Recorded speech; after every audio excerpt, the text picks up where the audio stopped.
Se despierta con una sensación nítida de un día vivido. Olores, voces, incluso un moretón en el brazo. Pero el calendario dice, ayer fue un lunes cualquiera, solo, en la oficina. Y nadie recuerda lo que él recuerda. El síndrome del día olvidado. Despertó antes que el despertador. La luz en la habitación era dorada, de esa que solo aparece a comienzos de julio, cuando el sol se desliza lentamente por las cortinas, sin apurarse a intervenir. En la mesita de noche había unas gafas que nunca había tenido, y en su muñeca una marca tenue de reloj, aunque no usaba uno desde hacía 5 años.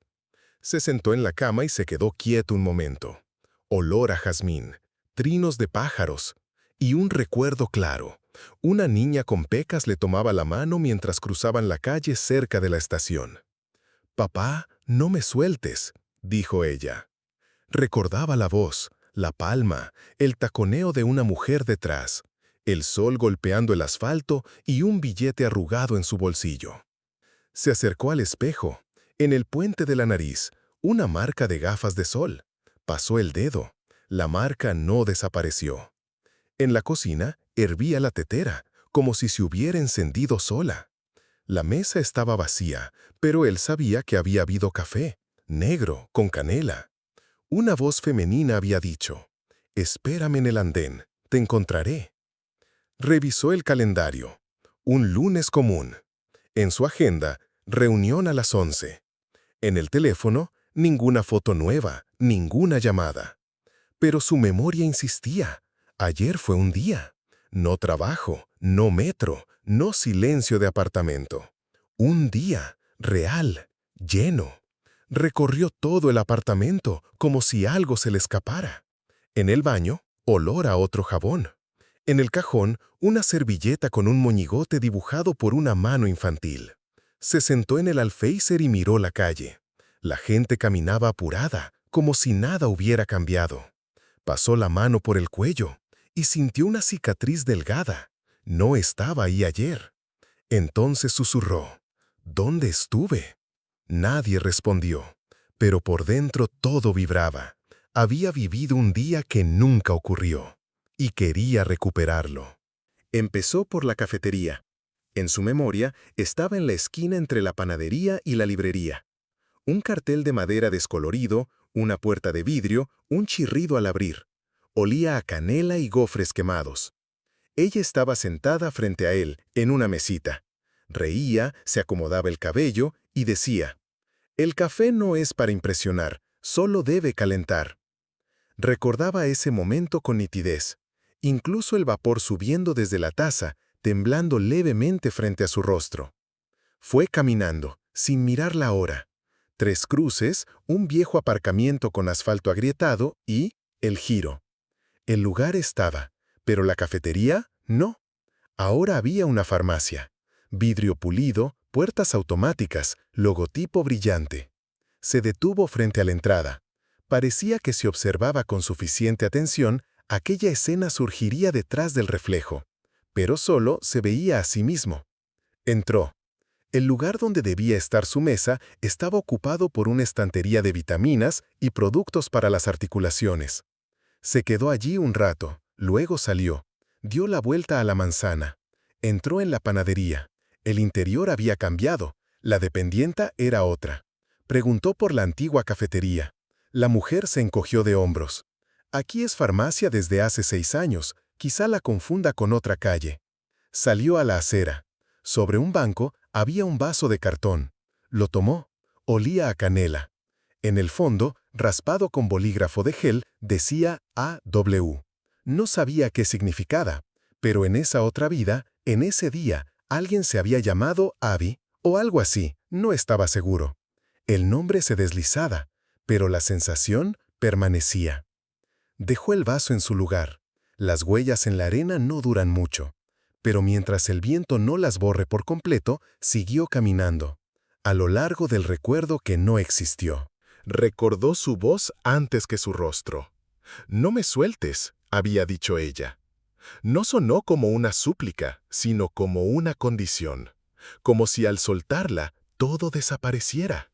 Recordaba cómo estaban parados en el paso peatonal, su mano pegajosa por el helado, la luz verde al frente. Y fue allí, a ese mismo cruce, cerca de la estación. Todo estaba casi igual, solo que la pintura del paso estaba desgastada, y la caseta de café había desaparecido. Se sentó en una banca, aguzó el oído. Pasaban coches, la gente caminaba, nadie se detenía. Sacó su teléfono y buscó. Niña, paso, estación, mano pegajosa, luz verde. Por supuesto, nada. Pero luego recordó. Después del cruce, subieron a un autobús.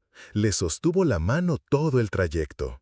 La niña hablaba de su perrita, llamada Mellow. Fue a esa parada, revisó las rutas. Y allí, en el cristal del refugio, vio una inscripción con rotulador. Mellow sigue esperando. Se acercó. El trazo era antiguo, casi borrado. Pasó el dedo y sintió un nudo en el pecho. Demasiada coincidencia para ser azar. Demasiada pista silenciosa para no creer. Siguió con la mirada el recorrido del autobús.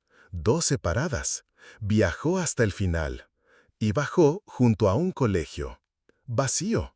Solo una pelota de goma tras la reja. Se quedó allí, esperando, sin saber qué. 10 minutos después pasó una niña. No era ella, muy pequeña, sin helado, sin la mano conocida. Pero igual miró su palma.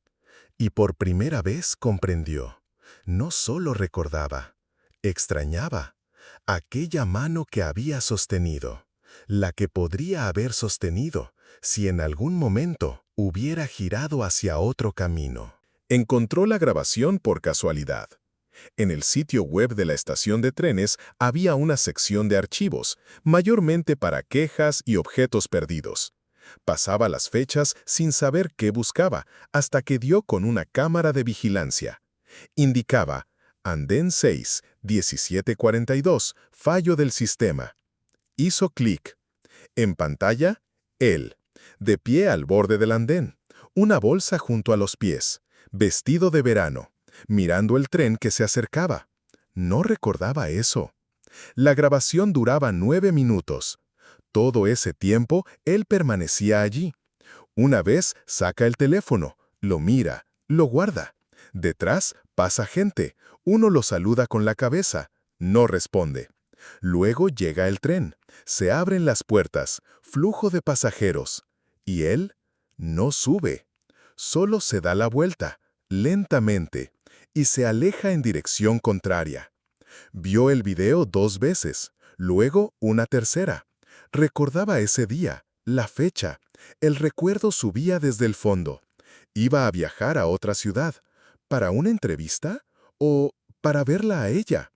No recordaba exactamente qué lo esperaba en ese tren, pero ahora sabía. No lo tomó. ¿Y si lo hubiera tomado? Apagó la grabación. Se sentó, con la cara entre las manos. No sentía catástrofe, solo un extraño reconocimiento. Ese fue el giro. Ahí empezó otra vida, la que ahora recordaba como si la hubiera vivido, pero en realidad se le escapó. Abrió de nuevo la grabación. Pausó en el momento en que su figura estaba justo en el límite entre la luz y la sombra, frente a la puerta del vagón. Ahí, donde todo pudo haber sido distinto. Hizo una captura de pantalla. La imprimió. La pegó en la nevera. Estaba junto a la pared de la cocina cuando sonó el teléfono. Sin número, solo la palabra desconocido. Respondió. ¿Hola? Pausa. Respiración. Luego, una voz de mujer, baja. ¿Fuiste al final? No te encontré. Se quedó inmóvil. ¿Quién es? Estabas junto a la fuente. Te esperé. Espere, ¿quién es usted? Pensé que lo recordarías. Lo siento. Clic. Volvió a llamar. Abonado no disponible. En el historial de llamadas, vacío, como si nada hubiera ocurrido. Miró la pantalla largo rato. Por dentro, todo temblaba. Alguien lo conocía. o lo recordaba, o lo había imaginado con él. Para recordarle, hay días que no ocurrieron, pero eso no los hace menos reales. Llegó allí por la mañana, en ese tren que no tomó aquella vez. La ciudad lo recibió con un andén gris y olor a polvo mojado. Todo parecía común: el pabellón de vidrio de la estación, el kiosco de café, un charco de lluvia en el borde del andén. Pero por dentro todo vibraba, como si regresara a un sueño olvidado. Caminaba despacio, guiado no por un mapa, sino por una memoria que no existía. En el cruce giró a la izquierda, porque sentía que allí debía haber un parque. Había un parque, pero con otro nombre: sin columpios, sin lago, solo parterres de flores y una fuente seca. Siguió adelante, hasta la dirección que recordó la noche anterior: una casa de ladrillo oscuro y contraventanas blancas. Estaba en su sitio, pero en la puerta, otro apellido. Tocó el timbre. Abrió una mujer en bata, de unos 40. Sonrió con incomodidad, escuchó, negó con la cabeza. Vivimos aquí desde el 2009.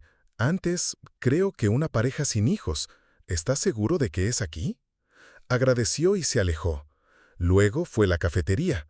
Reconoció el edificio, pero no el nombre, ni el interior. Todo estaba reformado: paredes verdes, muebles nuevos. Entró, y en el momento en que la puerta se cerró tras él, ella se giró. La camarera, cabello claro, frente alta, ese giro conocido de los hombros. Por un segundo se detuvo. Conocía ese rostro, o más bien, conocía la sensación de ese rostro, de otro día, de esa vida. «Tú», se le escapó. Ella lo miró con atención, sonrió, casi con disculpas. «Perdone, me está confundiendo con alguien, aunque su cara me resulta familiar». Y fue hacia otra mesa. Él se quedó de pie, luego se sentó despacio junto a la ventana. Pidió un café negro.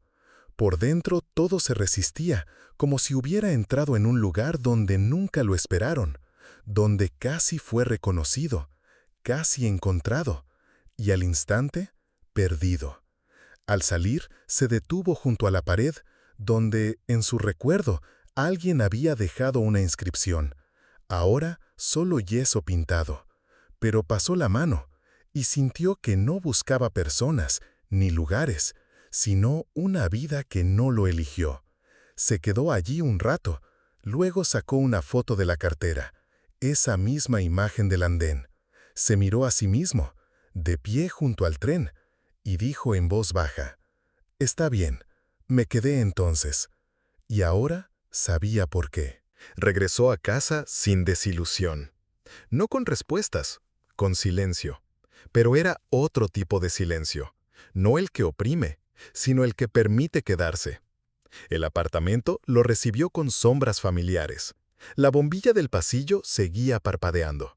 El gato del balcón vecino aún lo observaba por la rendija. Se quitó la chaqueta, se sentó en la silla junto a la ventana y sacó de la bolsa aquella foto. La figura en el andén, medio paso hacia la puerta. Medio paso, lejos de todo. La miró largo rato. Luego la dio vuelta. En el reverso había una frase. No la había visto antes. Borrada, casi invisible, como hecha al azar, con lápiz o con una uña. No todo lo que es posible debe ser. No sabía quién la escribió ni cuándo. Tal vez él mismo. Tal vez alguien antes. Pero las palabras se le quedaron grabadas muy adentro. Se levantó y fue a la cocina. Abrió el armario.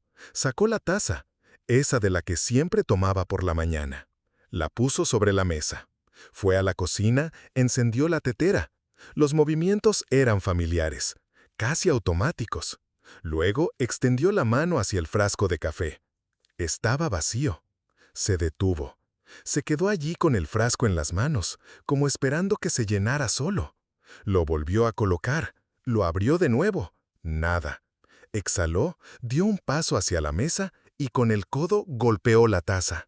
Cayó. Se rompió, con estruendo, en pedazos. Y de pronto se dejó caer al suelo. justo junto a la pared, entre los fragmentos. Se sentó encorvado, las palmas cubriéndose el rostro, y lloró. No por la taza, no por el café, sino por el silencio que lo envolvió de golpe, por lo frágil que todo se había vuelto, por la sensación de irrecuperable que le subía desde dentro, como una ola, inexplicable pero exacta, como si de pronto comprendiera del todo. Esa vida ya no existía, y nunca había existido. Al cabo de un rato se levantó, barrió los pedazos, tiró el frasco, abrió un cajón y sacó el álbum viejo. Lo había comprado para llenarlo junto a una mujer. Incluso discutieron por dónde empezar, infancia o viajes. Pero luego no hubo tiempo. La vida tomó otro rumbo, y el álbum quedó vacío. Ahora empezó a llenarlo. La foto del andén, la impresión de la cámara, la imagen del cartel en la parada. Y el vaso de cartón, que al final sí se llevó, aunque antes no pensaba hacerlo.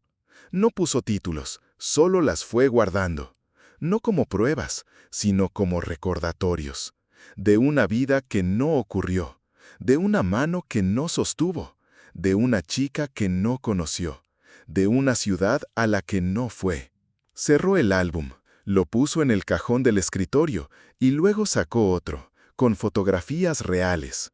Sus padres, compañeros de trabajo, el vecino que una vez pidió prestada una pala y nunca la devolvió, una mujer con la que terminó, pero con la que hizo café cada mañana durante 3 años, sin canela. Y de pronto comprendió. No había perdido nada, simplemente había descubierto lo que nunca habría tenido. Y eso también era una forma de gratitud. Aún se despertaba con la sensación de que algo había pasado. A veces, el olor del pan que nadie horneaba. A veces, una música que parecía venir de la habitación de al lado. A veces, la sensación de una mano en la suya. Cálida, pequeña, conocida. Pero ya no buscaba confirmaciones. No recorría las calles buscando casas que no existían. No comparaba rostros ajenos con la imagen que vivía en su cabeza. Simplemente se sentaba en la cocina, preparaba té y esperaba a que el recuerdo se desvaneciera como el vaho en el cristal. Tenía un ritual ahora. Una vez por semana abría el álbum, el viejo, el que había quedado olvidado, pero que ahora estaba vivo. La foto del andén, la servilleta con el dibujo infantil, la imagen de la pared que no tenía nada, excepto lo que él mismo había visto. Y un día, hojeándolo, encontró una página que no recordaba. En ella, pegado con cuidado, un dibujo de un monigote. El mismo, de la servilleta, pero él no lo había pegado, lo habría recordado. Pasó el dedo por el borde. El papel estaba seco. El pegamento, viejo. La letra debajo no era la suya. Se quedó sentado largo rato, sin pasar la página, solo mirando. Y comprendió, tal vez alguien o algo sí lo había seguido al cruzar esa línea. Y había dejado una huella, como en silencio, como despidiéndose. Comprendió que el síndrome del día olvidado no era una enfermedad, era una marca, la sombra de otro camino que no elegiste. Y si la miras no con arrepentimiento, sino con respeto, deja de doler. Se vuelve parte de ti, como una cicatriz que solo tú conoces. Un día salió al patio y vio a una niña con un perro. No era ella, no era Melo, solo una niña. Sostenía la mano de su padre y reía. Se quedó quieto un instante. Sintió un nombre formarse en su boca. Ese nombre, el que no debía existir. Estuvo a punto de llamarla, a punto, pero no lo hizo. Los miró con calma, sin dolor, y siguió caminando, porque sabía, la vida verdadera no es la que pudo haber sido, es aquella en la que te quedas. Y si alguna vez la elegiste, aunque sin saberlo, entonces ya tiene todo lo que necesitas. Aunque a veces alguien todavía te espere, allí, en el andén.